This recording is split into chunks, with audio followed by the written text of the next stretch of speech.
Okay, hello Anish. Hi, how are you? Fine. Nice to see you. Yep, same How are here. things in Philadelphia? Surprisingly chilly still. It's mid-May and it's like 58 degrees and snowing. Or not snowing, raining. I'm seeing things. Right. I gotta get my glasses on again. You do. You look a little white. Anish, we're going to talk today about reforming the reform, right? We are, yes. The reform being at risk. So this is a paper, and I will play the devil's advocate. Sure. A paper, and the three devils are Scott Levy, Nicholas Bagley, and Rahul Rajkumar. In the New England Journal, May 3rd, 2018, it's an editorial, Reform at Risk, Mandating Participation in Alternative Payment Plans.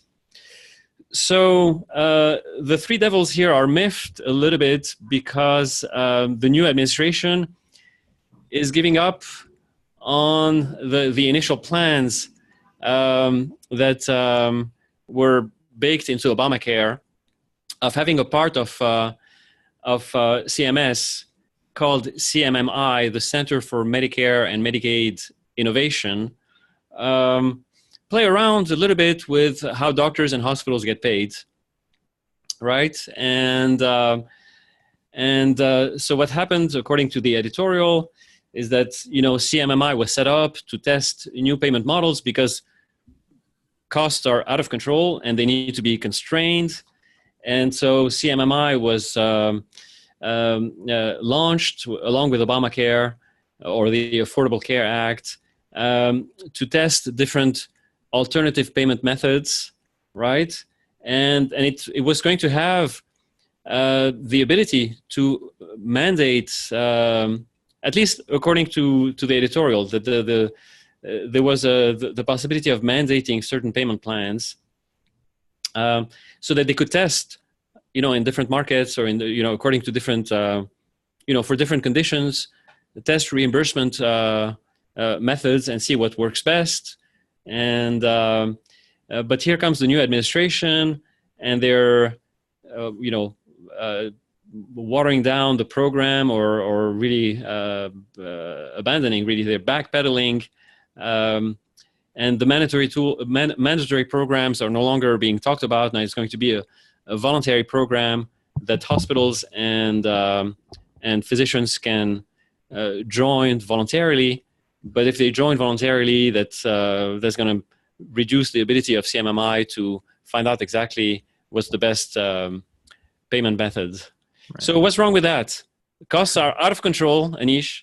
Really, I mean, the whole country is going bankrupt, and is going bankrupt because healthcare is just eating up 30% of the federal budget, if not more, and doctors are completely, utilizing out the, there's no incentive to control costs.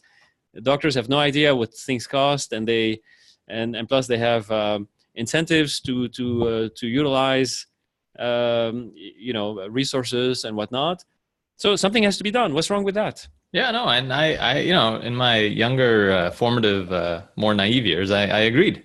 I was like, absolutely, this sounds like a good idea. We spent $3.2 trillion a year in healthcare, and we need to do something about it. And the problem, the problem that they wanted to go after was this fee-for-service model that, for every, you're paid for volume. So for every stress test I do, you get paid something, and so therefore you have an incentive to do a stress test on an 80-year-old every year until they're 100. So that was the impetus behind the CMMI, the Center for Medicare and Medicaid Innovation, being passed, as you said, around 2010. They appropriated about $1 billion a year. It's such a massive number to think about. Yes, I mean, and I know that the total cost of healthcare is, whatever, $3 trillion a year.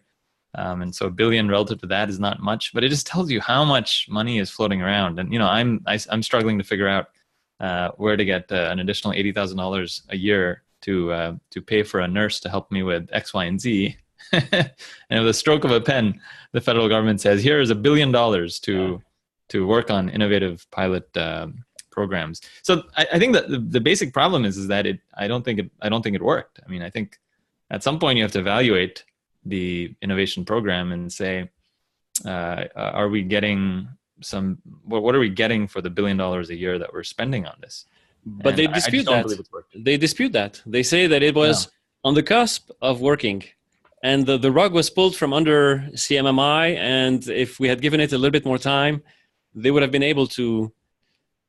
So, are you saying that it didn't work to take? Switch away from fee for service to a capitated accountable care organization model? I'm not going to mince words here. I think it's a blatant obfuscation of what actually happened. I mean, they talk about the pioneer accountable care organization model, right? And they say that this produced $118 million to $280 million in savings in the first year, and an estimated $105 million in its second year. So it's a blatant. I mean, this is in the New England Journal of Medicine, which is read by every good medical student, every good resident, and this is what's informing them of what public policy is and what the evidence for this is. And every single one of them who reads this, and there's a little citation with a number to it saying, aha, look, CMMI is saving money with this accountable care organizations and this crazy administration that hates everyone wants to get rid of it because they're anti-science, right? But it's just utterly untrue. So if you go into the weeds of it, right? So what is the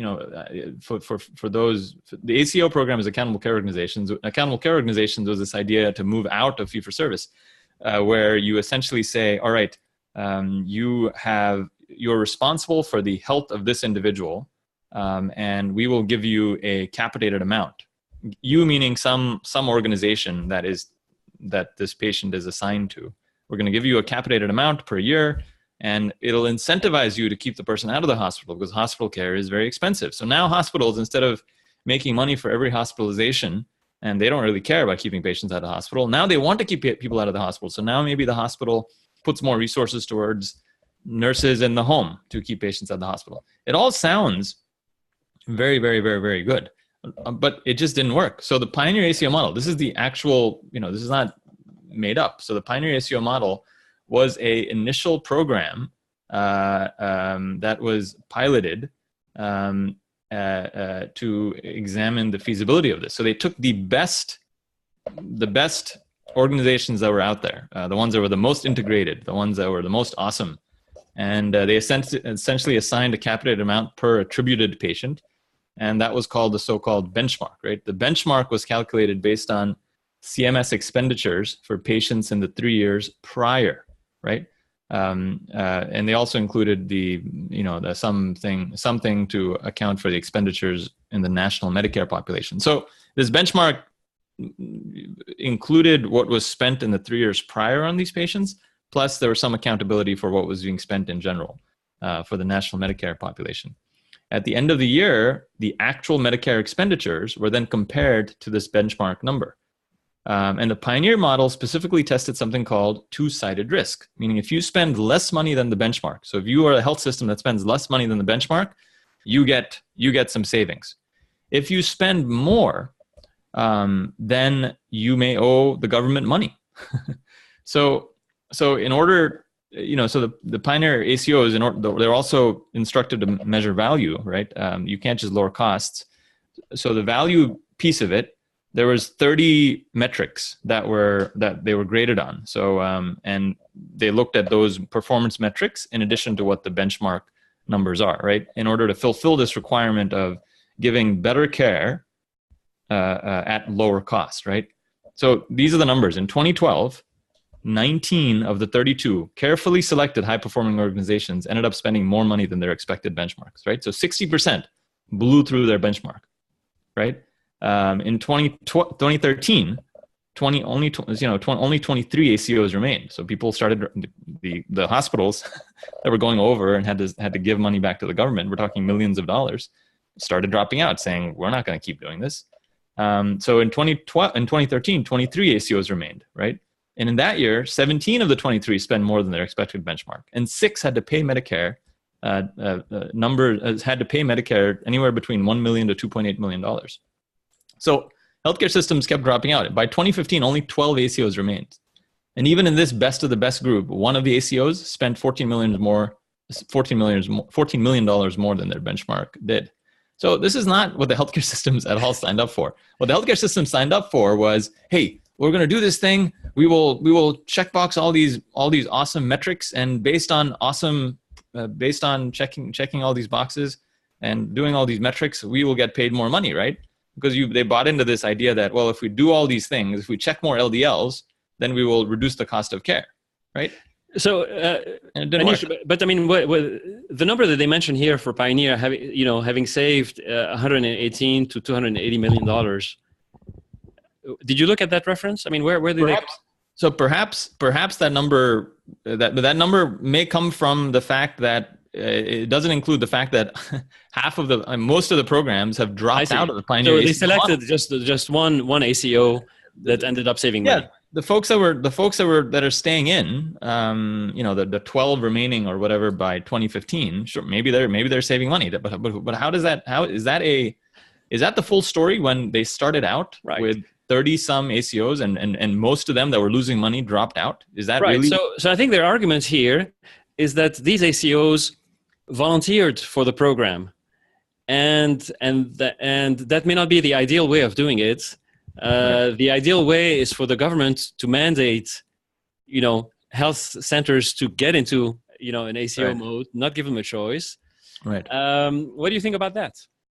I mean, you think is that the fact that they were volunteers worked against the ACO, made it more likely that the ACO would fail? That if it was mandated, that it would have worked better?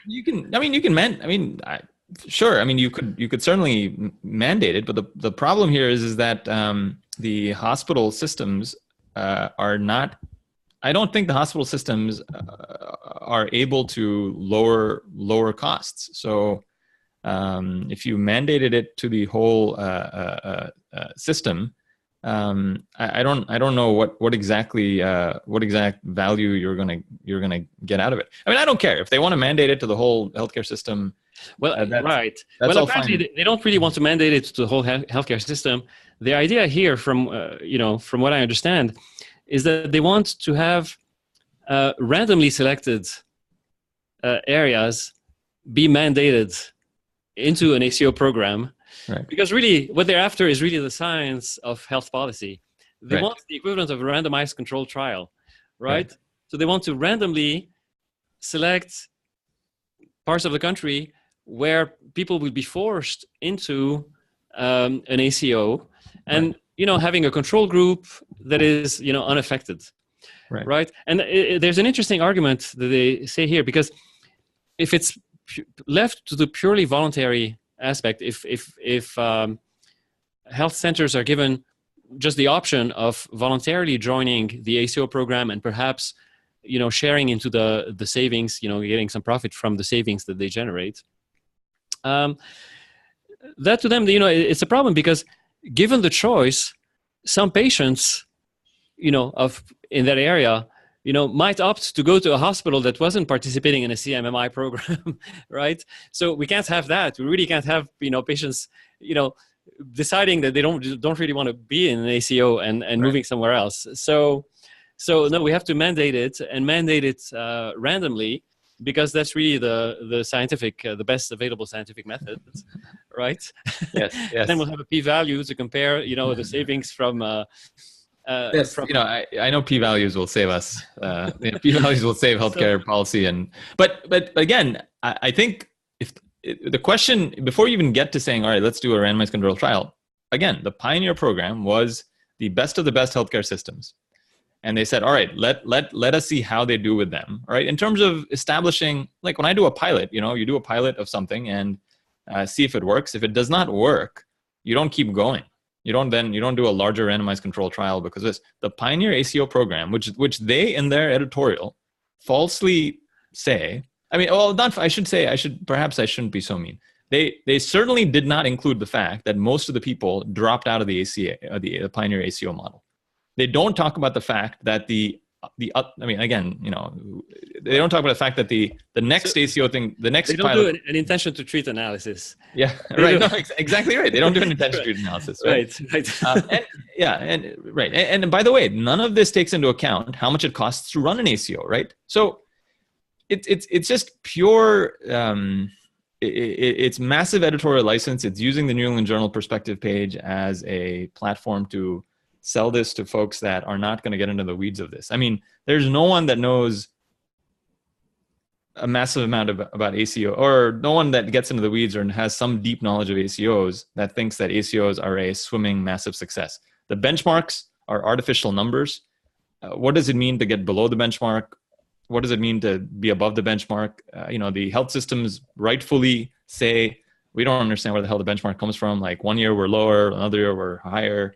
Like, are we really going to decide, losing millions of dollars or gaining millions of dollars on the flip of a coin? The whole system is about as, it's like building a skyscraper on sand. I mean, it's ridiculous. So even before you get to talking about RCTs and blah blah, and we obviously may have issues with. There are many issues to deal with even when you get to RCTs of healthcare policy. RPT, randomized policy trials. Yes, randomized policy trials. Randomized payment trials. Yes. But even if you play their game, even if you play this game, the Pioneer model did not work. The Pioneer model does not work because there are, in 2015, there were 12 programs left.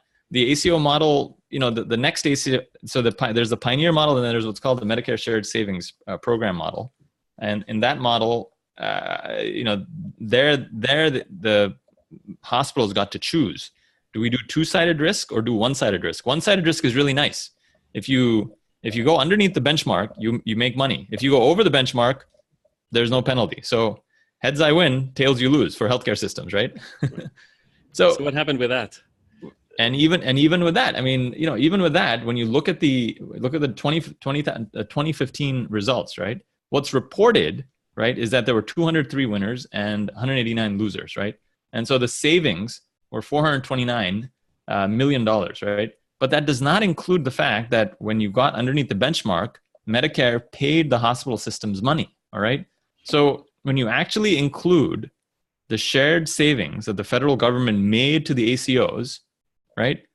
We lost 216, the federal government, the Medicare shared savings plan model lost $216 million. Right. None of that, this is all fact. I mean, Ashish Jha has written about it. I wrote a blog about it, looking at the data that CMS published. That's a fact. The 2015 numbers say that there were $216 million lost, and that does not include the cost it takes to run an ACO. So, Anish, let's talk about the sort of the idea of capitation, right? Because I mean, it's not new. The concept of an HMO was created in the 1970s, right? And do we know anything about what happens in capitated system to begin with? The ones that are not ACOs or not mandatory. What happens to utilization? What happens to costs? What happens? Yeah, no, I mean, so, capitated programs have been failing from capitated systems to capitated programs with payments to healthcare systems have been failing for some time. I mean, there was some brief interlude where costs were controlled, and then costs started rising again. So the problem with I think the problem with capitated payments to healthcare systems is that there's just an incentive to not deliver care, and it's unfortunately it's rotten because there's no accountability for a healthcare system executive to not deliver care. If you have a capitated payment to a physician, that physician is very invested in the patient who's coming to see him. So that calculus of not doing something to a patient who may need something, it's a very, very different calculus than some executive versus a patient who's coming to the ER and you're deciding on admission or not. And I think there's, I think the experience, certainly the experience with a bunch of different incentivization, a bunch of different models that focus on not admitting people, for instance, for not overutilizing. For instance, in heart failure, the heart failure readmission program that started in 2012, there's a fair deal of evidence that suggests that mortality in heart failure patients actually increased after that model was implemented.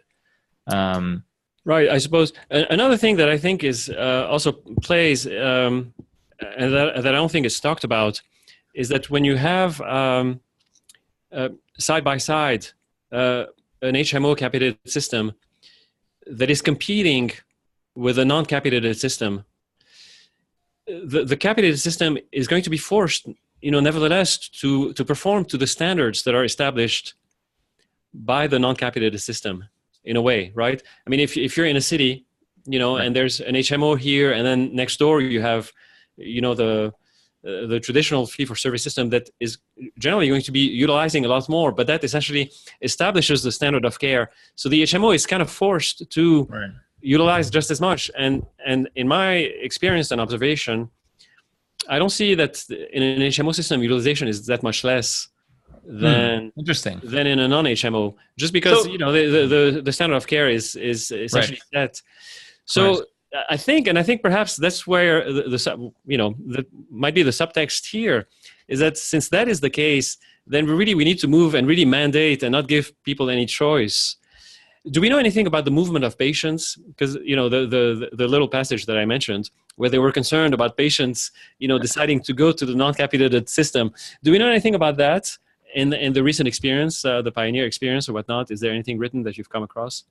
I have not come across anything written, but I can tell you just, one of the first, when I started out in this whole process, I was actually neutral to ACOs. I just didn't understand them. So everyone has been talking about ACOs since 2010, literally. And I just never understood them. I said, I don't understand them. And so people would ask me, what do you think about ACOs? And I said, I don't know. I don't understand anything about them. And then finally I started to, it opened up. I mean, there was a local ACO that opened up, and there were all sorts of problems. I'm a cardiologist. I'm not in primary care.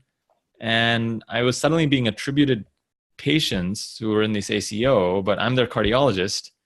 And so I didn't understand how this was happening, meaning they didn't have a primary care physician they'd seen in the last year. So since I was the only physician in contact, I was now their attributed physician. So does that mean that I'm responsible for their diabetes? Or it's a very, very complicated thing. And then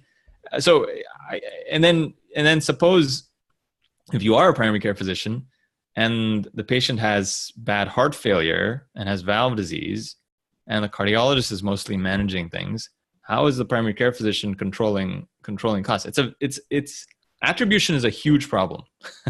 And I don't think they don't talk enough about the weeds of this. Is how do you figure this out? And Michelle, I don't mean to not to ignore your question, but I'm just pointing out that even before you get to the idea of like, oh my God, patients moving from one zip code to the other, and you can't even figure out when patients are within one zip code how to get attribution right. So, I mean, actually, we should ask you, Michelle. I mean, you've worked in the Kaiser system, and there is only Kaiser, right? Mostly. I mean, that's a very high market penetration for Kaiser in around where you work, right? There is, but I think as I was saying, that's where I was drawing my observation from. Yeah. Is that Kaiser was who's been a long established, fully integrated capitated system here, where the doctors are essentially on salary. There's no incentive for doing more. They're competing with the other, the big healthcare system. The alternative healthcare system here is called Sutter. Okay. And so they're competing with Sutter. They're competing with other private hospitals, and they have to take that into account. Number one. Number two, when you're part of a large organization like this, and I think there's data to back that up. You may know about it. But frankly, even if you're an employee physician, so they don't at Kaiser.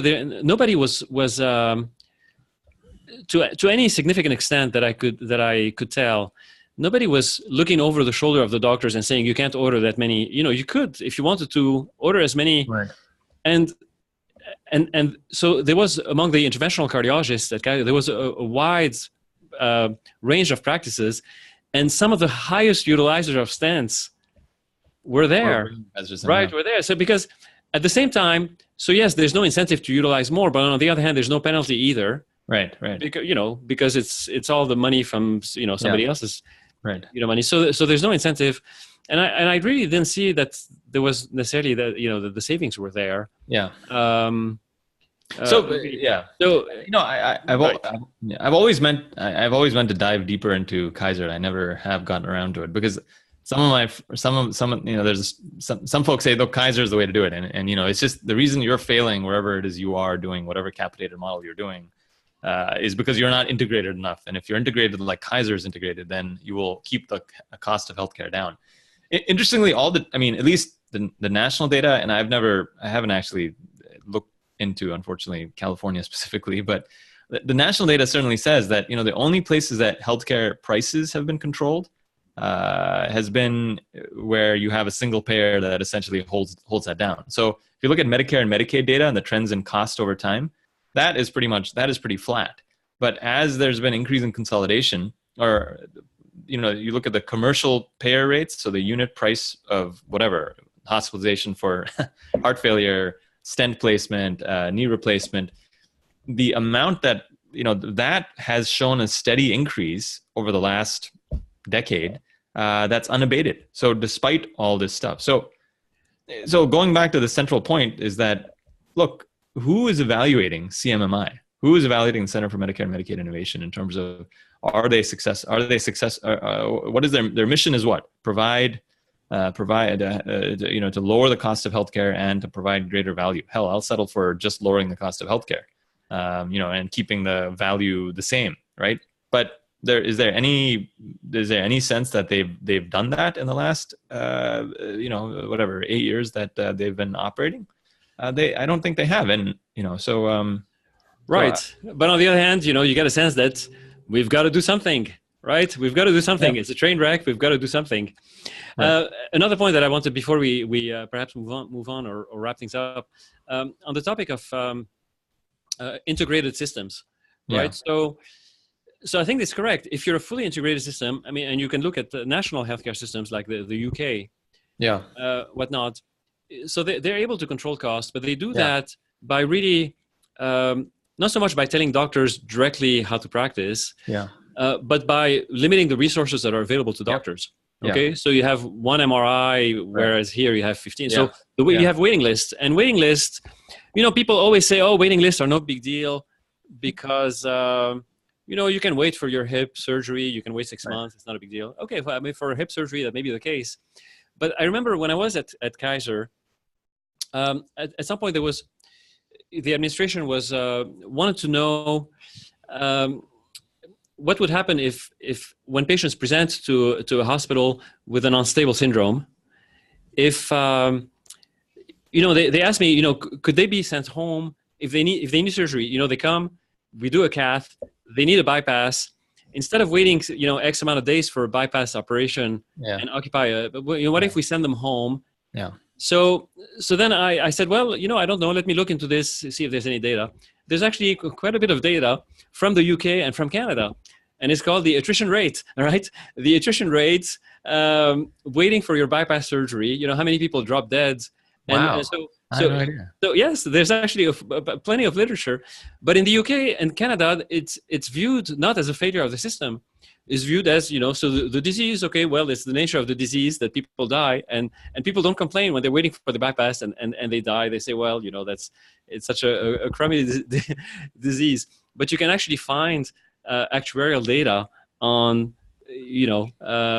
what happens if you reduce resources for conditions that, really are time sensitive.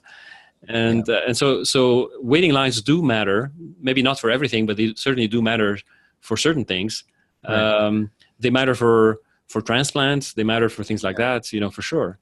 And so, of course, if you lump everything together, you may not see, the overall mortality, detriment of waiting lines and so forth, because there are so many other factors too. But you're right. I think eventually a single payer. But so long as they are competing, so long as there's choice, then I think the economics are doomed, right? Because with choice, the free ranging doctors and healthcare systems will continue to drive the cost higher and higher by utilizing more and more, and patients will like that because that's what patients want. If they, so long as they're not paying the price, Right. And so. So what's the is there a way out? I mean, I never pronounce on policy because I personally think that there's no way out really. Right. But I sympathize with our three devils here, doctors Levy, Bagley, and Rajkumar. They feel that they need to do something, but I don't know what's here. Yeah. Their problem, I think their problem is that they think that you can have there's free lunches to be had, meaning they think that they can there's some magic policy intervention that can be done, and if we just all practice the same homogenous way, and if we do their 30, that troubles me. That's the thing that troubles me, and when I read editorials like this, is that this desire to to manipulate, to control the lives of, for example, they say, CMMI had the authority, or Congress gave the authority to CMMI to make this mandatory and to make it nationwide. And if you really, how about you try it on a local area first? See, as you said, and it's been tried, and it's yeah. But this is the tremendous point. I mean, I solutions are a whole other ball of wax. But this is what I think is very, very important is that there is a core group of folks that make up the policy elite, I guess, or that are big voices in policy, I guess, depending on what administration comes in. That have a massive megaphone that essentially allows them to push a certain policy that is much more ideological than based on what's actually happening on the ground. I mean, exactly what you said, Michelle. Why don't you try it on some people? Again, these all make sense initially, and that's how they get people like me to buy in. Like, in 2010, you told me that, hey, we're spending massive amounts of money and we need to figure out a way to control costs. And let's try this new innovation group of folks that'll take a fraction of the money that we're spending on healthcare and do these pilot projects. And the reason I've lost faith, and the reason that everyone should lose faith in these folks, is that they don't actually objectively evaluate what's happening. Meaning, okay, you did the Pioneer ACO model. The Pioneer ACO model, by any metric, by any metric that lives in the world of common sense, did not work. The Medicare Shared Savings Program has severe problems. ACOs, the cost of ACOs has never been accounted for. There's nothing to suggest that there's increasing value being given.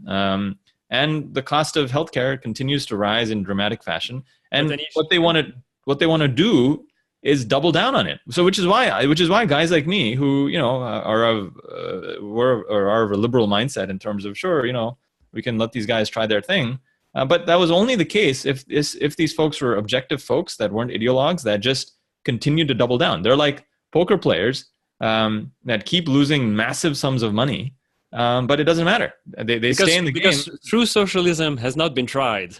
Yes. That's really what it is. Is that they will always find a reason why it hasn't really been tried properly. And this is essentially the gist of this editorial, is that they will discount what you're saying because they'll find a reason why.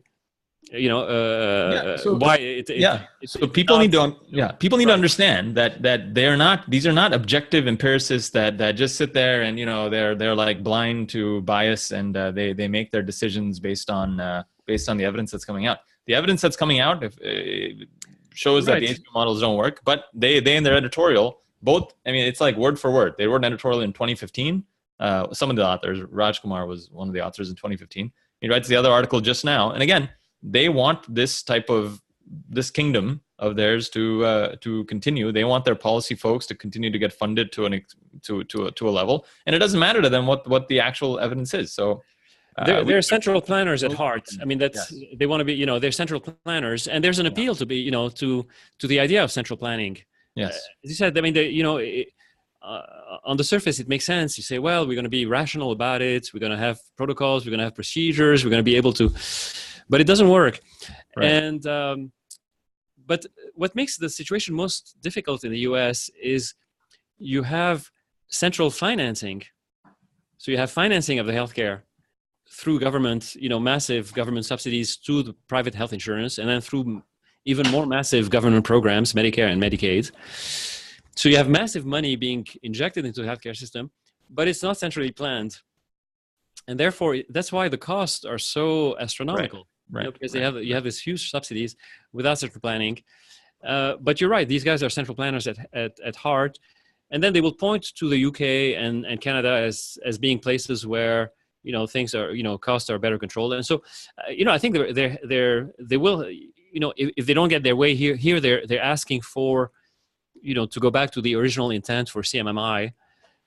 Which would fail anyway, and then the next thing will be, it's going to be a single payer system. What are your predictions? Single payer or no in 2022 or 2025?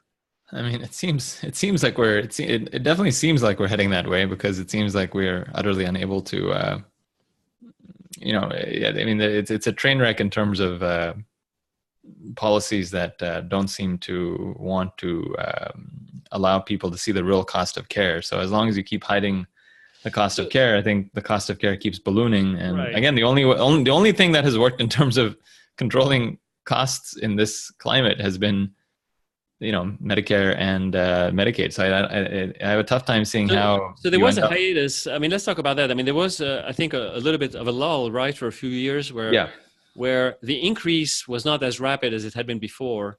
And is it now getting faster again? What's the deal? Yeah. So I guess if you look at, the one metric, again, CMS puts out a report every year that looks at the year-over-year healthcare cost rise and the year-over-year GDP cost rise. And so what you want to be at is a place where the cost of healthcare is going up just about as much as GDP is going up. I don't think that's ever happened in the last 50 years. No, that happened actually for a brief period of time. It actually happened, where the cost of health, where essentially the cost of healthcare was flat. So for 4 years, we were stuck at healthcare costs being 17.4% or something of GDP. And then, of course, the ACA happened in 2010.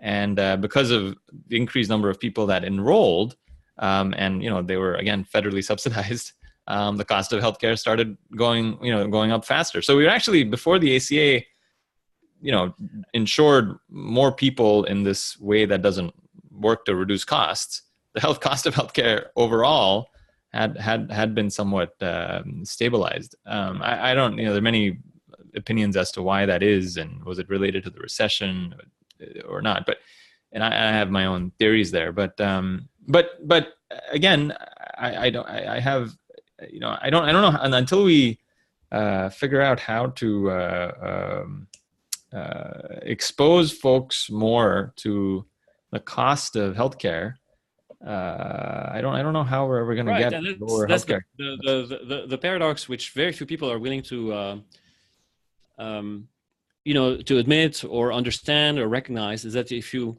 expose folks to the cost of healthcare, the cost of healthcare will dramatically plummet.